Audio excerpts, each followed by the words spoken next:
अस्सलामुअलैकुम वरहमतुल्लाहि वबरकातुहू। कैसे हैं आप सब? उम्मीद करती हूँ आप लोग खैरियत से होंगे। आज हम पढ़ने वाले हैं कुरानी कायदा, लेकिन उससे पहले आज का पैगाम, नमाज में सुस्ती नहीं करनी, नमाज किसी भी हाल में नहीं छोड़नी, अपने हर काम से ज़्यादा मुकद्दम जो है वो नमाज को रखना है। आज हम पढ़ेंगे सबक नंबर 3, सफ़ा नंबर 4 पे है। ये सफ़ा नंबर 4 पे हमारा सबक नंबर 3 है। हम इससे पहले जो है वो मुफरद हरूफ तरतीब के साथ और बग़ैर तरतीब के पढ़ चुके हैं। अब हम पढ़ेंगे हरूफ की बदलती हुई शक्लें, कि हरूफ की बदलती हुई शक्लें कैसी होती हैं। हमने इनको मुकम्मल पूरी शक्ल में देखा है, अब हम उसकी तब्दील शुदा शक्लें देखेंगे। आऊज़ु बिल्लाहि मिनश शैतानिर रजीम, बिस्मिल्लाहिर रहमानिर रहीम। आपने इसको अच्छे से समझ लेना है कि हरूफ की जो शक्लें हैं वो किस तरह तब्दील होती हैं। अलिफ अलिफ अलिफ, और इसके नीचे देखेंगे कि सुर्ख रंग में जो है वो लिखा हुआ है कि अलिफ की 2 शक्लें इस तरह की भी हैं। ये शुरू की शक्ल है और ये इसकी आखिर की शक्ल है। जब ये शुरू में आएगा तो ये इस शक्ल में आएगा, और जब ये आखिर में आएगा तो ये इस शक्ल में आएगा। बा की भी 2 शक्लें हैं। ये आएगा शुरू में, जब ये शुरू में आएगा तो एक दांत के साथ आएगा। जब ये दरमियान में आएगा तो इस शक्ल में आएगा, इसका दांत जो है दरमियान से उभरा हुआ होगा और इसके आगे कोई हर्फ जो है वो मिलाया जाएगा। और आखिर में जब ये आएगा तो ये इस शक्ल में आएगा। ये इसकी मुख्तलिफ शक्लें हैं। ता की शुरू की शक्ल ये है, दरमियान की शक्ल ये है और आखिर की शक्ल ये है। सा पे भी देखिए ये एक दांत के साथ ऊपर 3 नुक्ते हैं। सा में और शीन में फ़र्क यही है कि इसके दांत से हमें पता चलता है कि इसके कितने दांत हैं, कितने इसकी जो है वो दंदान हैं, उससे हमें पता चलता है कि ये सा है या फिर शीन है। तो इसका एक ही दांत है, और ये शुरू में जब आएगा तो ये इस शक्ल में आएगा, दरमियान में आएगा तो इस शक्ल में आएगा, और जब ये आखिर में आएगा तो ये मुकम्मल अपनी पूरी शक्ल में आएगा। जीम जो है ये जब आएगा तो ये दरमियान में ये शुरू में इस शक्ल का हो जाएगा, जिसको हम आधा या फिर आधी शक्ल भी जीम की कह सकते हैं। हा की भी यही शक्ल है, लेकिन इनमें फ़र्क ये है कि जीम में के नीचे एक नुक्ता हमने लगाया हुआ है और हा के नीचे कोई नुक्ता नहीं है। खौ में भी यही शक्ल है, यही है, लेकिन सिर्फ फ़र्क ये है कि इसके ऊपर नुक्ता है। इन तीनों के नुकात को देखकर ही हम जो है वो इनमें फ़र्क करेंगे कि जीम के नीचे नुक्ता होगा, हा पे कोई नुक्ता नहीं होगा और खा के ऊपर एक नुक्ता होगा। दाल की जो है वो शुरू की शक्ल ये है और आखिर की शक्ल ये है। इसकी दरमियानी शक्ल नहीं होती क्योंकि ये दरमियान में नहीं आता। जाल की भी शुरू की शक्ल जो है वो ये है और इसकी आखिर की शक्ल ये है, ये भी दरमियान में नहीं आता। रॉ की शक्ल जो है वो जिस तरह हमारा मुकम्मल रॉ है उसी तरह ही है, लेकिन ये हरूफ के साथ कि अपने से पहले हरफ के साथ जो है ये मिलेगा, तो इस वजह से इसकी शक्ल जो है वो थोड़ी सी तब्दील हो जाएगी।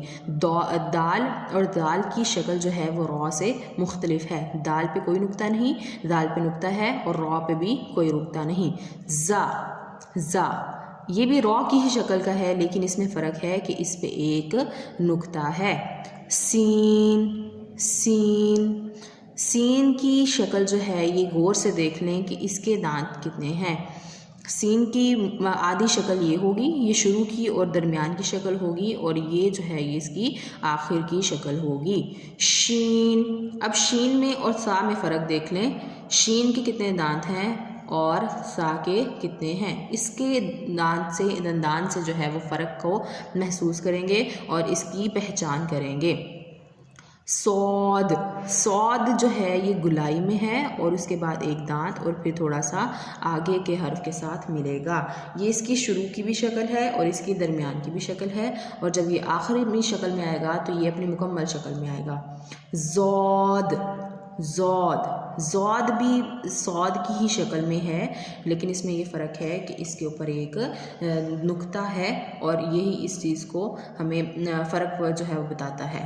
तौ की मुकम्मल शक्ल होती है, ये इसी तरह मुकम्मल हालत में ही आता है, इसकी आधी शक्ल नहीं होती है। इसको आगे और पीछे मिलाते वक्त इसको पूरा ही लिखा जाता है।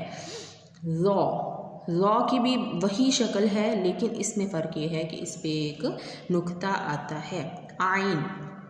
आइन जो है ये जब शुरू में या आखिर में या दरमियान में आता है तो ये अपनी थोड़ी शक्ल बदल देता है। जब ये शुरू में आता है तो ये हमज़ा की शक्ल में आता है, लेकिन हमज़ा में और आइन में फ़र्क ये होता है कि आइन जो है वो दूसरे हरूफ के साथ मिला दिया जाता है, जबकि हमज़ा को दूसरे हरूफ के साथ नहीं मिलाया जाता है।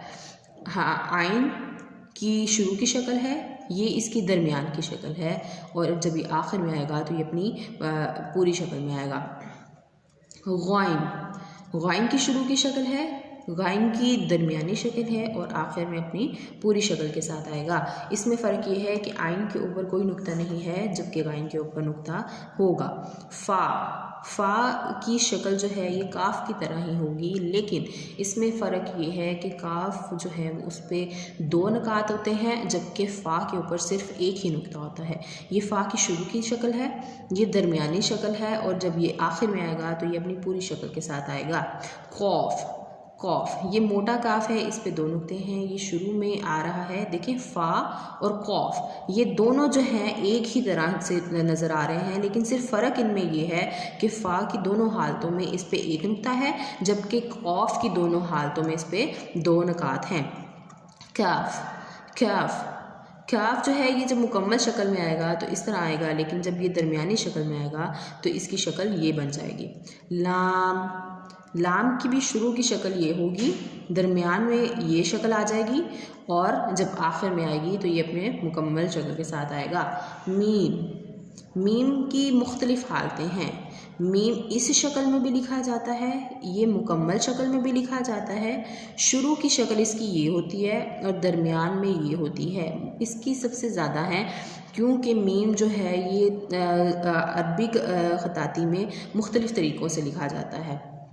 नून के ऊपर एक नुक्ता है, नून और बा में यही फ़र्क है। बा के नीचे नुक्ता है, आप देख सकते हो कि बा के नीचे नुक्ता है, जबकि शक्ल उसकी बिल्कुल नून जैसी है, ठीक है। लेकिन नीचे नुक्ता होने की वजह से हमें ये पता चला है कि ये बा है, और नून का जो नुक्ता है ये ऊपर है, जिसकी वजह से हमें पता चला है कि ये नून है। ये वाओ भी उसी शक्ल में आ रहा है। हा की शुरू की शक्ल, दरमियान की शक्ल और ये आखिर की शक्ल, इसकी भी शक्ल जो है ये मुख्तलिफ है। हमज़ा एक ही शक्ल में आता है, मैंने आपको बताया कि ये हरूफ के साथ मिलाया नहीं जाता, इसलिए इसकी एक ही शक्ल है। या के नीचे 2 नुक्ते हैं, ता के ऊपर 2 नुक्ते हैं और या के नीचे 2 नुक्ते हैं, जबकि इन दोनों की शक्लें जो हैं वो एक जैसी हैं। इनका फ़र्क सिर्फ ये है कि ता के ऊपर 2 नुक्ते आएंगे और जो या होगी दोनों, इनके नीचे नुक्ते आएंगे। ये थी हमारी हरूफ की बदलती हुई शक्लें। आपने इसकी अच्छे से पहचान कर लेनी है, इसको अच्छे से याद कर लेना है और सुना भी लेना है, ताकि आपकी जो गलतियाँ हैं वो निकल जाएँ। अपना बहुत सारा ख्याल रखिएगा, दुआओं में याद रखिएगा। अस्सलामु अलैकुम वरहमतुल्लाहि वबरकातुहू।